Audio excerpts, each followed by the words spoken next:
इस लेक्चर में हम डिस्कस करेंगे safeguards of liberty. First point is eternal vigilance, लगातार सतर्क रहना। अगर हम चाहते हैं कि हम अपनी लिबर्टी को अच्छे से प्रोटेक्ट करें तो उसके लिए ज़रूरी है कि हर कोई अलर्ट रहे, विजिलेट रहे। Man should be aware of their liberty, rights and duties. हर एक इंडिविजुअल को उसकी क्या क्या स्वतंत्रता है, उसके कौन कौन से अधिकार हैं और उनकी कौन कौन सी ड्यूटीज है, इसके बारे में हमेशा सतर्क रहना चाहिए।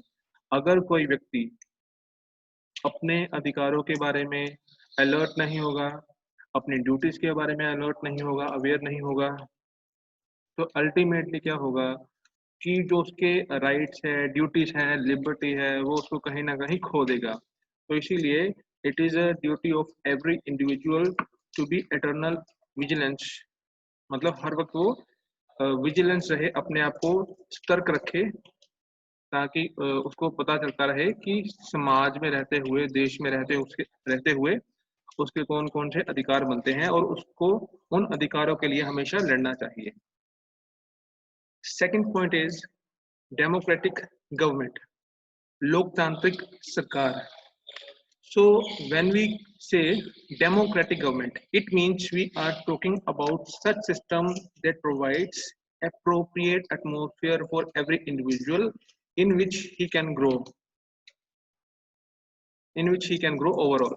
So ऐसे एटमोसफेयर की हम बात करते हैं डेमोक्रेटिक सेटअप में, जहाँ पर एक व्यक्ति का अच्छे से जो डेवलपमेंट है पॉसिबल होता है। तो जैसा कि हमें पता है कि डेमोक्रेटिक गवर्नमेंट में लोगों को डायरेक्टली जो उनके रिप्रेजेंटेटिव्स होते हैं रिस्पॉन्सिबल होते हैं।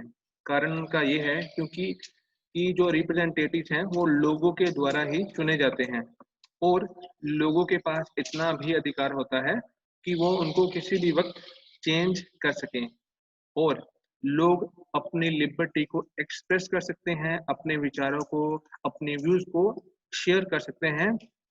एट द सेम टाइम लोगों के पास इतना अधिकार होता है कि वो गवर्नमेंट को क्रिटिसाइज कर सकते हैं। गवर्नमेंट देखो आपके लिए कानून बनाती है, आपके लिए पॉलिसीज बनाती है और कई बार ऐसे भी देखने को आता है कि जो सरकार ने काम किया है उसमें कुछ कमियां रह जाती हैं, या हो सकता है जो सरकार ने काम किया है उसका आपको फायदा ना हो, आपको उल्टा उसका नुकसान हो जाए।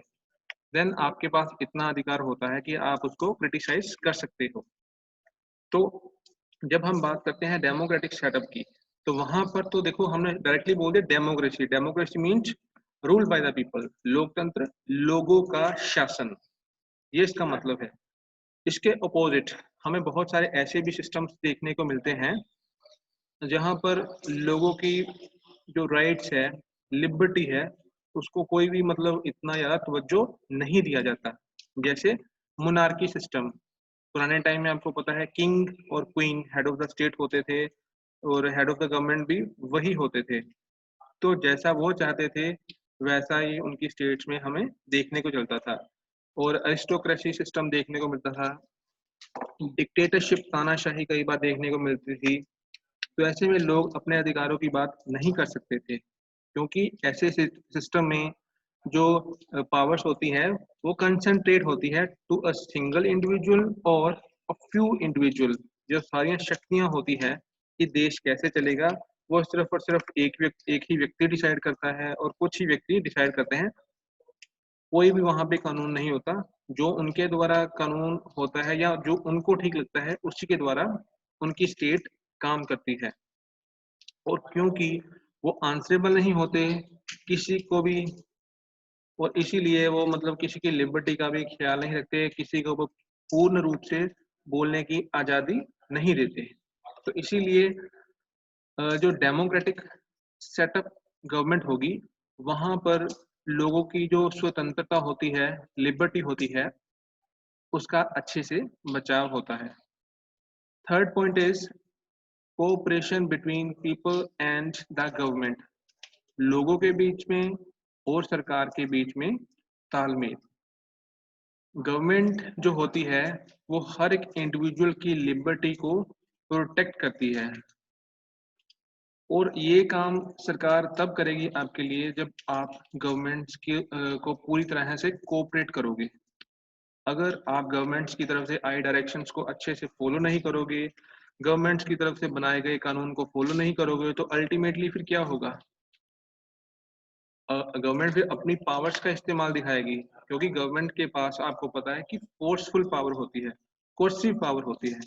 Coercive power mean source forceful power, जिसमें वो अपनी शक्ति का इस्तेमाल करते हैं। फिर वो किसी को अरेस्ट भी कर सकते हैं, किसी के अगेंस्ट केस भी चला सकते हैं। इसीलिए आपको गवर्नमेंट के द्वारा बनाए हुए सारे कानूनों की पालना करनी चाहिए, otherwise you will be punished by the government. तो अगर मान लो जैसे कई बार ऐसी सिचुएशन आती है कि कोई अपराधी है, किसी ने कोई जुर्म किया है, तो आप सरकार को मदद नहीं करते ऐसे अपराधी पकड़ने में, बल्कि आप कई बार उनको प्रोटेक्ट करते हो। कुछ लोग तो मतलब जिन्होंने कुछ क्राइम्स कमिट किए हैं उनको अपने घर में छुपा लेते हैं। तो ऐसे में अगर आप गवर्नमेंट से एक्सपेक्ट करते हो कि फिर भी वो आपकी जो लिबर्टी है उसको अच्छे से प्रोटेक्ट करेगी, this is practically is not possible. तो इस चीज को आपको भी फेवर नहीं करना चाहिए कि जहां पर गवर्नमेंट ने जो नियम कायदे कानून बनाए हैं आपको उनको अच्छे से फॉलो करना चाहिए। इन केस अगर ऐसे होता है कि जो इंडिविजुअल की लिबर्टी है वो सरकार उनको नहीं प्रोवाइड करवा पा रही, तो ऐसे में लोगों को स्ट्रांगली अपोज करना चाहिए गवर्नमेंट को, क्योंकि उनकी लिबर्टी के ऊपर अटैक हो रहा है। और लिबर्टी तो उनका मतलब एक अधिकार होता है। और जो भी गवर्नमेंट की पॉलिसीज होती है लोगों को उनको सपोर्ट करना चाहिए। और ऐसे एलिमेंट्स जो सोसाइटी में डिस्टरबेंस क्रिएट करते हैं उनको सप्रेस करना चाहिए। सरकार को भी इसमें पूरी उनकी लोगों को सरकार की इस कॉन्टेक्स्ट में पूरी सरकार की मदद करनी चाहिए। Fourth point is fundamental rights, मौलिक अधिकार। मौलिक अधिकार होते क्या हैं? Fundamental rights are those rights which are enshrined in the Constitution, and they protect civil liberty of the individual, which is essential for the overall growth of the individual. जब हम बात करते हैं मौलिक अधिकारों की, तो इसका मतलब हम उन अधिकारों की बात कर रहे हैं जो देश के संविधान में शामिल होते हैं। और ये बात करते हैं किसी भी व्यक्ति के नागरिक अधिकारों की। जब हम बात करते हैं नागरिक अधिकारों की, तो वो हर एक व्यक्ति के लिए इसीलिए जरूरी होते हैं क्योंकि उसका अच्छे से विकास हो सके समाज में रहते हुए। तो ये इंश्योर करते हैं कि इंडिविजुअल की इनके द्वारा प्रोटेक्शन होगी। फंडामेंटल राइट्स इंडिया के कॉन्स्टिट्यूशन में पार्ट 3 आर्टिकल 12 टू 35 में है। और इनको अलग अलग देश में अलग अलग नाम से भी जाना जाता है कई बार। जैसे अमेरिका में फंडामेंटल राइट्स को बोलते हैं बिल ऑफ राइट्स, और इंडियन कॉन्स्टिट्यूशन में फंडामेंटल राइट्स का कंसेप्ट हमने अमेरिका से ही अडॉप्ट किया था। और इनको हम बोलते हैं shield for the protection of freedom and create proper condition for the enjoyment of liberty. किसी भी व्यक्ति की जो एक लिबर्टी होती है उसके लिए एक शील्ड का काम करते हैं, उनको एक ऐसा एटमोसफेयर देते हैं जहां पर वो अपने आप को अच्छे से रख सकते हैं। कुछ स्कॉलर्स का मानना ये भी है कि rights and liberty are the two sides of the same coin, कि स्वतंत्रता और अधिकार एक ही सिक्के के दो पहलू होते हैं। अगर किसी व्यक्ति को उसके अधिकारों से वंचित रखा जाता है तो निश्चित तौर पर ऐसा व्यक्ति अपनी स्वतंत्रता को नहीं जी सकता, वहां पर लिबर्टी की कोई भी गुंजाइश नहीं होती। फिफ्थ पॉइंट है separation of power. Separation of powers, शक्तियों का विभाजन। तो जब हम बात करते हैं सेपरेशन ऑफ पावर्स की, तो that means we are talking about organs of government. सरकार के अंगों की हम बात कर रहे हैं। सरकार के 3 अंग होते हैं, executive, legislature and the judiciary. तो एग्जीक्यूटिव को हम बोलते हैं कार्यकारिणी, लेजिस्लेचर को हम बोलते हैं विधान पालिका, और जुडिशरी को बोलते हैं न्यायपालिका। तो ये जो ऑर्गन्स होते हैं इनका काम क्या होता है? Help in preventing any organ of the government to become absolute, तो ये जो काम करेंगे उसमें ये एक चीज़ का ख्याल रखते हैं जो बहुत ही ज़रूरी होती है किसी भी डेमोक्रेटिक कंट्री में, कि कोई भी ऑर्गन जो एक गवर्नमेंट का है, वो तानाशाह की तरह रवैया करना ना शुरू कर दें। तो उसके लिए ज़रूरी ये होता है कि इनकी जो काम होते हैं, वो पूरी तरह से डिवाइड होने चाहिए। यानी कि जो लेजिस्लेचर का काम होगा वो लेजिस्लेचर करेगी, जो एग्जीक्यूटिव का काम होगा वो एग्जीक्यूटिव करेगी, जो जुडिशरी का काम होगा वो जुडिशरी करेगी। ये एक दूसरे के काम में किसी भी तरह का इंटरफेयर नहीं करते। तो हमारे देश में लेजिस्लेचर का मतलब विधान पालिका, यानी कि जो बॉडी देश के लिए कानून बनाती है, ठीक है।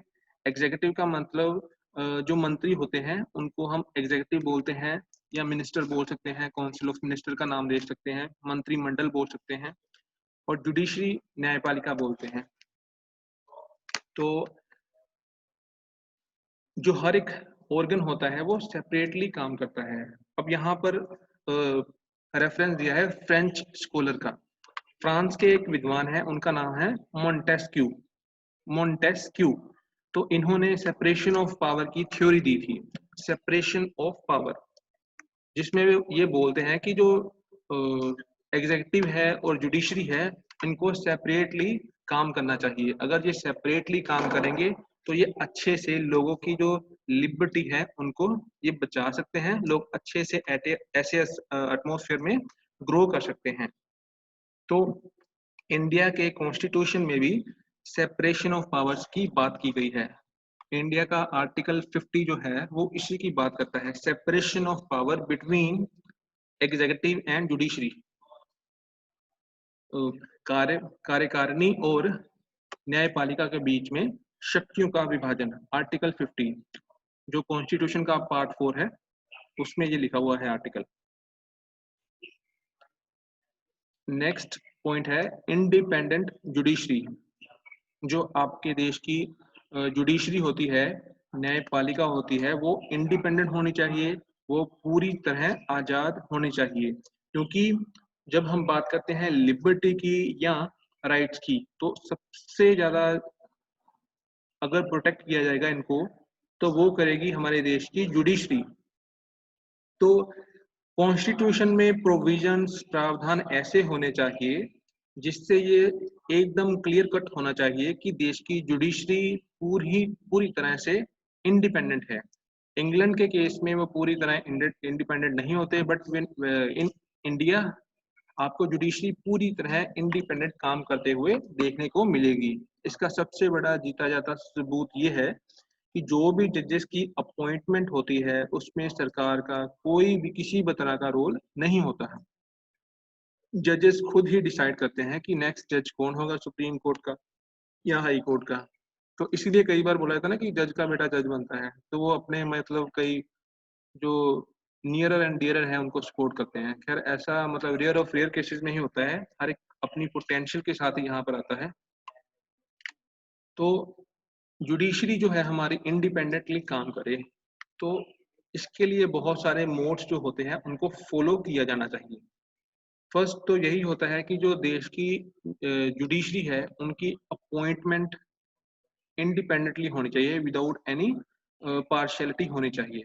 इम्पार्शियल उनकी अपॉइंटमेंट होगी। Second, they should be paid high salaries, उनको अच्छी खासी सैलरी मिलनी चाहिए ताकि वो करप्शन की तरफ अपना झुकाव कर ही ना सके।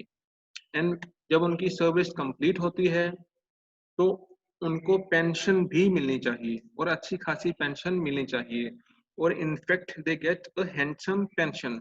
जैसे मान लो कोई जज रिटायर होता है तो उसकी उस वक्त सैलरी हो सकती है 2 लाख फॉर एग्जांपल, तो उसकी पेंशन 1 लाख रुपए होगी रिटायरमेंट के बाद। और साथ ही साथ जो इनका टेन्यूर होता है वो भी मतलब अच्छा खासा होना चाहिए। यानी कि ये नहीं कि 55 में या 57-8 में ही जज को आप रिटायर कर दो। अगर आप इतनी जल्दी किसी को रिटायर करोगे तो ऑब्वियस सी बात है, इस इतनी एज में मतलब कोई इतना भी बूढ़ा नहीं होता कि वो बिल्कुल बैठ ही जाए। तो उनका जो टेन्यूर होता है यानी कि कार्यकाल होता है वो भी लंबा होना चाहिए। इसीलिए जैसे जुडिशरी को हम 3 पार्ट्स में डिवाइड करते हैं हमारे देश में मेनली। जैसे डिस्ट्रिक्ट लेवल पे आपको देखने को मिलेगी जुडिशरी काम करते हुए। देन आपको स्टेट लेवल पे हाई कोर्ट्स देखने को मिलती हैं, and finally supreme court of India. तो जो हमारे डिस्ट्रिक्ट लेवल के जजेस होते हैं उनकी रिटायरमेंट एज होती है 60 एंड हाई कोर्ट के जो जजेस होते हैं उनकी रिटायरमेंट एज होती है 62 और सुप्रीम कोर्ट के जजेस की होती है 65। तो हम बोल सकते हैं कि इनका जो कार्यकाल होता है, टेन्यूर होता है, काफ़ी अच्छा होता है, काफ़ी लंबा होता है, इसलिए उनको ज़्यादा फ़िक्र करने की ज़रूरत नहीं होती, वो बेफ़िक्र होके काम करते हैं। इनफैक्ट इनको पूरी तरह से गवर्नमेंट के द्वारा प्रोटेक्ट किया जाता है, पूरी प्रोटेक्शन इनको सरकार की तरफ से दी जाती है। 7th पॉइंट है रूल ऑफ लॉ, कानून का नियम। तो अगर हम चाहते हैं कि लिबर्टी की अच्छे से प्रोटेक्शन हो, तो वहाँ उस देश में रूल ऑफ लॉ को फॉलो किया जाना चाहिए, क्योंकि ये बहुत ही इम्पोर्टेंट होता है किसी भी इंडिविजुअल के लिए, किसी भी सोसाइटी के लिए। एक इंडिविजुअल के लिए देखो, अगर हम बोले कि वो किस तरीके से जीना जाता है, तो वो तो हमेशा ऐसा ही एटमॉस्फेयर प्रेफर करेगा जिसमें वो अपने ही अधिकारों की बात करेगा, अपनी ही स्वतंत्रता की बात करेगा। मगर हम बात करें व्हाट अबाउट अदर्स लिबर्टी, तो उसके बारे में उसका विचार जो होगा वो कुछ अलग होगा। मगर अपनी जो उसकी लिबर्टी होगी उसको वो हमेशा ही प्रायोरिटी देगा। तो ऐसी सिचुएशन में हमें क्या करना चाहिए, जो रूल होता है, सॉरी, जो लॉ होता है, ये सरकार के द्वारा ही डिसाइड होना चाहिए, क्योंकि जब कानून बनाने का काम सरकार की तरफ से होगा तो वो पूरी कोशिश ये करेंगे कि कोई भी कानून जब इंट्रोड्यूस हो तो वो न्यूट्रल हो, और न्यूट्रल लॉ ही देश का भला करता है, किसी समाज का भला करता है। और इसीलिए ज़रूरी होता है जो लॉ मेकिंग पावर है वो लेजिस्लेचर के पास ही होनी चाहिए। अगर मतलब कहीं पे भीड़ इकट्ठी होती है and they decide to make law, तो अल्टीमेटली ये डेमोक्रेसी के लिए खतरे की घंटी होती है। इससे कभी भी देश का जो कानून होता है वो प्रोटेक्ट नहीं हो सकता है। तो इसी के ऊपर अच्छे से काम किया जाना चाहिए। अदरवाइज जो लिबर्टी है लोगों की वो खतरे में जा सकती है। तो जो रूल ऑफ लॉ होता है ये भी एक बहुत ही अच्छे तरीके से सेफ गार्ड का काम करता है लोगों की लिबर्टी के लिए। अगर मान लो कोई एक व्यक्ति कोई मिस्टेक करता है, कोई गलती करता है, तो उसको जो सज़ा मिलेगी किसी इंडिविजुअल की तरफ से डिसाइड नहीं होगी। They will be punished according to law. जो भी कानून देश का होगा उसके अकॉर्डिंगली ही उसको सज़ा होगी। और यहाँ पे ये भी चीज़ ध्यान में रखने वाली होती है कि एक ही मिस्टेक के लिए किसी को 2 बार या उससे ज़्यादा पनिश नहीं किया जा सकता। इस चीज़ का हमेशा से ही ख्याल किया जाना चाहिए। No one can be punished twice for same mistake. Where there is no rule, there only powerful and the rich will be able to enjoy the freedom. अगर कोई ऐसी सिचुएशन है कहीं पे जहाँ पर रूल ऑफ लॉ की बात बिल्कुल नहीं होती, जहाँ कानून है ही नहीं, तो ऐसी सिचुएशन में आप देखोगे कि जो पावरफुल व्यक्ति होगा वही सर्वाइव करेगा, और जो फाइनेंशियली स्ट्रॉन्ग होगा सिर्फ वही एंजॉयमेंट को अच्छे से एक्सरसाइज कर पाएगा। Rest of the people will struggle, will not be able to get the protection of law of their liberty. तो वो अपने अधिकारों को अच्छे से वो जी नहीं पाएंगे। तो ऐसे में सभी के लिए काम नहीं होगा। इसीलिए जहाँ पर रूल ऑफ लॉ होगा, जहाँ पर कानून सरकार के द्वारा बनाया गया फॉलो होगा, वहाँ पर आप देखोगे कि लोग अच्छे से सेटिस्फाइड होंगे। So this is the end of the lecture.